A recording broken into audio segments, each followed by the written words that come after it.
How do you explain when things don't go as we assume? Or better, how do you explain when others are able to achieve things that seem to defy all of the assumptions? For example, why is Apple so innovative? Year after year after year after year, they're more innovative than all their competition. And yet, they're just a computer company. They're just like everyone else. They have the same access to the same talent, the same agencies, the same consultants, the same media. Then why is it that they seem to have something different? Why is it that Martin Luther King led the civil rights movement? He wasn't the only man who suffered in a pre-civil rights America, and he certainly wasn't the only great orator of the day. Why him? And why is it that the Wright brothers were able to figure out controlled powered manned flight when there were certainly other teams who were better qualified, better funded, and they didn't achieve powered manned flight, and the Wright brothers beat them to it? There's something else at play here. About 3.5 years ago, I made a discovery. And this discovery profoundly changed my view on how I thought the world worked, and it even profoundly changed the way in which I operate in it. As it turns out, there's a pattern. As it turns out, all the great and inspiring leaders and organizations in the world, whether it's Apple or Martin Luther King or the Wright brothers, they all think, act, and communicate the exact same way, and it's the complete opposite to everyone else. All I did was codify it. And it's probably the world's simplest idea. I call it the golden circle.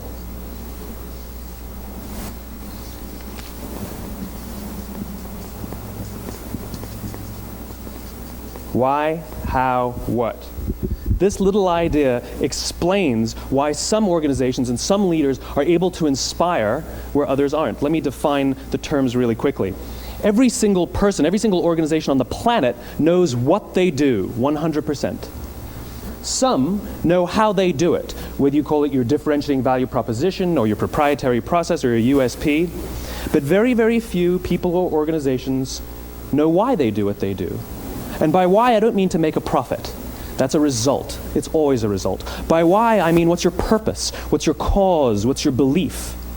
Why does your organization exist? Why do you get out of bed in the morning? And why should anyone care? Well, as a result, the way we think, the way we act, the way we communicate is from the outside in. It's obvious. We go from the clearest thing to the fuzziest thing. But the inspired leaders and the inspired organizations, regardless of their size, regardless of their industry, all think, act, and communicate from the inside out. Let me give you an example. I use Apple because they're easy to understand and everybody gets it. If Apple were like everyone else, a marketing message from them might sound like this. We make great computers. They're beautifully designed, simple to use, and user-friendly. Want to buy one? Meh. And that's how most of us communicate. That's how most marketing is done, that's how most sales is done, and that's how most of us communicate interpersonally. We say what we do, we say how we're different or how we're better, and we expect some sort of behavior, a purchase, a vote, something like that. Here's our new law firm. We have the best lawyers with the biggest clients. We have, we always perform for our clients, do business with us. Here's our new car. It gets great gas mileage. It has, leather seats. Buy our car. But it's uninspiring. Here's how Apple actually communicates. Everything we do, we believe in challenging the status quo. We believe in thinking differently. The way we challenge the status quo is by making our products beautifully designed, simple to use, and user-friendly. We just happen to make great computers. Want to buy one? Totally different, right? You're ready to buy a computer from me. All I did was reverse the order of the information. What it proves to us is that people don't buy what you do, people buy why you do it. People don't buy what you do, they buy why you do it. This explains why every single person in this room is perfectly comfortable buying a computer from Apple. But we're also perfectly comfortable buying an MP3 player from Apple, or a phone from Apple, or a DVR from Apple. But as I said before, Apple's just a computer company. There's nothing that distinguishes them structurally from any of their competitors. Their competitors are all equally qualified to make all of these products. In fact, they tried. A few years ago, Gateway came out with flat-screen TVs. They're eminently qualified to make flat-screen TVs. They've been making flat-screen monitors for years. Nobody bought one.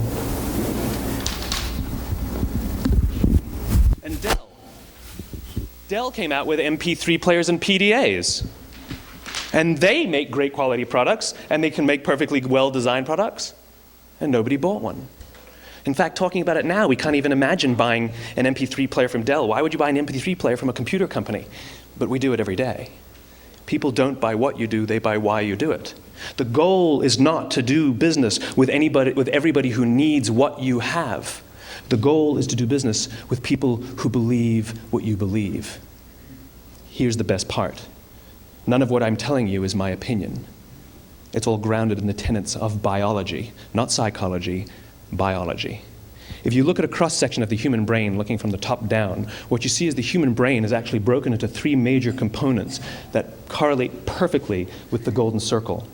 Our newest brain, our Homo sapien brain, our neocortex, corresponds with the what level.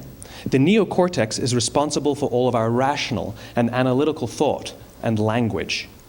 The middle two sections make up our limbic brains, and our limbic brains are responsible for all of our feelings, like trust and loyalty.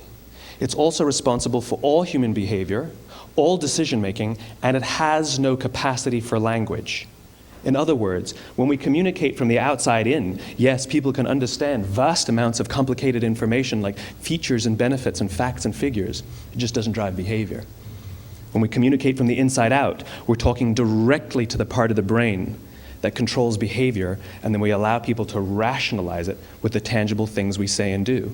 This is where gut decisions come from. You know, sometimes you can give somebody all the facts and your figures, and they say, I know what all the facts and details say, but it just doesn't feel right. Why would we use that verb? It doesn't feel right. Because the part of the brain that controls decision-making doesn't control language. And the best we can muster up is, I don't know, it just doesn't feel right. Or sometimes you say you're leading with your heart or you're leading with your soul. Well, I hate to break it to you, those aren't other body parts controlling your behavior. It's all happening here in your limbic brain, the part of the brain that controls decision-making and not language. But if you don't know why you do what you do, and people respond to why you do what you do, then how will you ever get people to vote for you or buy something from you, or more importantly, be loyal and want to be a part of what it is that you do? Again, the goal is not just to sell people who need what you have. The goal is to sell to people who believe what you believe. The goal is not just to hire people who need a job. It's to hire people who believe what you believe. I always say that, you know, there's if you hire people just because they can do a job, they'll work for your money. But if you hire people who believe what you believe, they work for you with blood and sweat and tears. And nowhere else is there a better example of this than with the Wright brothers. Most people don't know about Samuel Pierpont Langley. And back in the early 20th century, the pursuit of powered man flight was like the dot-com of the day. Everybody was trying it.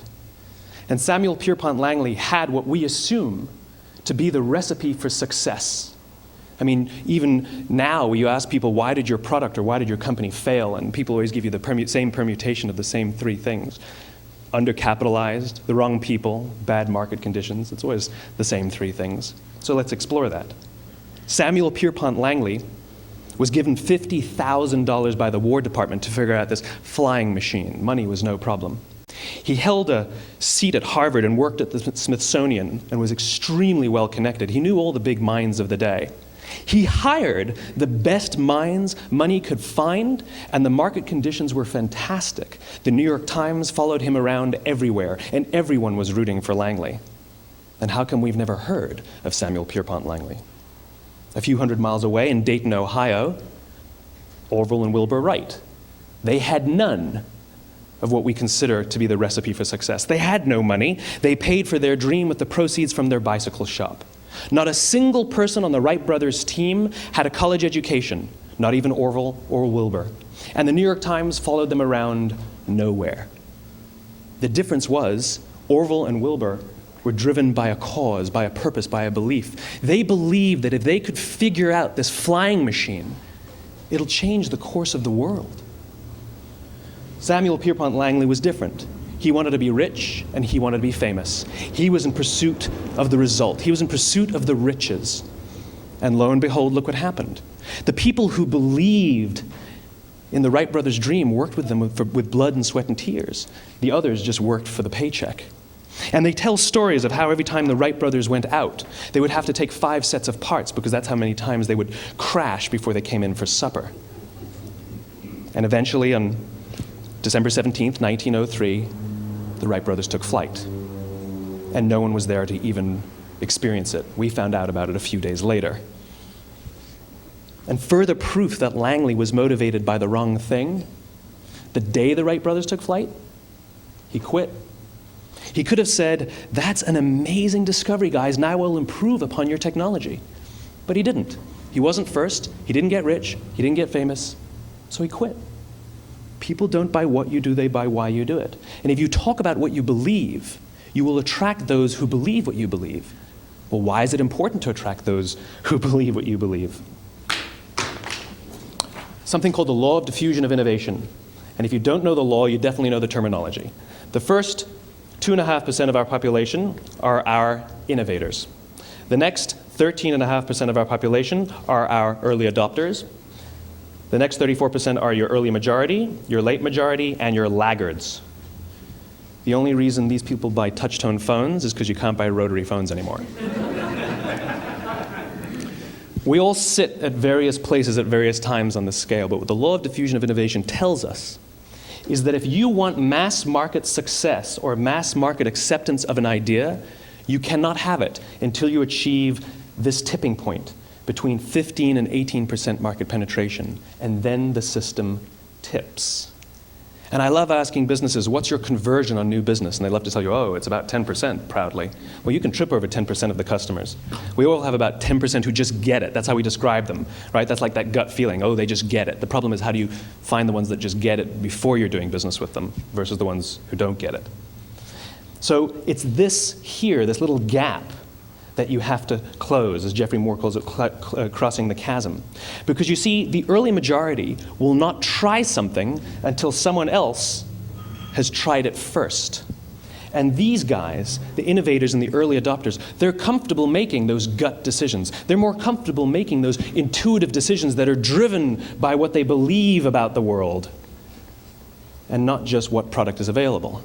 These are the people who stood online for 6 hours to buy an iPhone when they first came out, when you could have just walked into the store the next week and bought one off the shelf. These are the people who spent $40,000 on flat screen TVs when they first came out, even though the technology was substandard. And by the way, they didn't do it because the technology was so great. They did it for themselves. It's because they wanted to be first. People don't buy what you do, they buy why you do it. And what you do simply proves what you believe. In fact, people will do the things that prove what they believe. The reason that person bought the iPhone in the first 6 hours, or stood in line for 6 hours, was because of what they believed about the world and how they wanted everybody to see them. They were first. People don't buy what you do, they buy why you do it. So let me give you a famous example, a famous failure and a famous success of the law of diffusion of innovation. First, the famous failure. It's a commercial example. As we said before a second ago, the recipe for success is money and the right people and the right marketing conditions, right? You should have success then. Look at TiVo. From the time TiVo came out about 8 or 9 years ago to this current day, they are the single highest quality product on the market. Hands down, there is no dispute. They were extremely well funded. Market conditions were fantastic. I mean, we use TiVo as a verb. I TiVo stuff on my piece of junk Time Warner DVR all the time. But TiVo is a commercial failure. They've never made money. And when they went IPO, their stock was at about $30 or $40 and then plummeted, and it's never traded above 10. In fact, I don't think it's even traded above 6, except for a couple of little spikes. Because you see, when TiVo launched their product, they told us all what they had. They said, we have a product that pauses live TV, skips commercials, rewinds live TV, and memorizes your viewing habits without you even asking. And the cynical majority said, we don't believe you, we don't need it, we don't like it, you're scaring us. What if they had said, if you're the kind of person who likes to have total control over every aspect of your life, boy, do we have a product for you. It pauses live TV, skips commercials, memorizes your viewing habits, etc., etc. People don't buy what you do, they buy why you do it, and what you do simply serves as the proof of what you believe. Now let me give you a successful example of the law of diffusion of innovation. In the summer of 1963, 250,000 people showed up on the Mall in Washington to hear Dr. King speak. They sent out no invitations, and there was no website to check the date. How do you do that? Well, Dr. King wasn't the only man in America who was a great orator. He wasn't the only man in America who suffered in a pre-civil rights America. In fact, some of his ideas were bad. But he had a gift. He didn't go around telling people what needed to change in America. He went around and told people what he believed. I believe, I believe, I believe, he told people.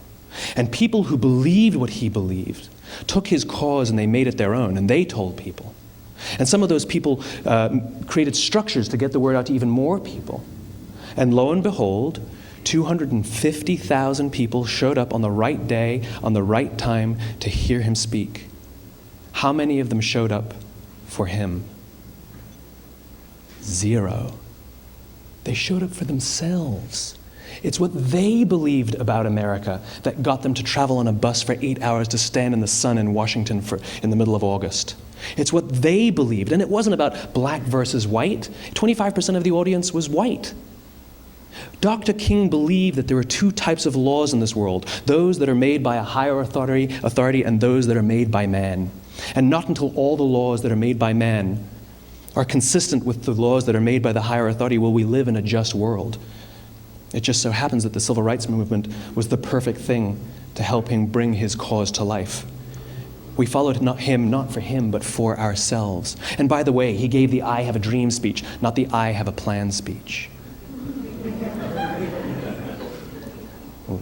Listen to politicians now with their comprehensive 12-point plans. They're not inspiring anybody. Because there are leaders and there are those who lead. Leaders hold a position of power or authority, but those who lead inspire us. Whether they're individuals or organizations, we follow those who lead, not because we have to, but because we want to. We follow those who lead, not for them, but for ourselves.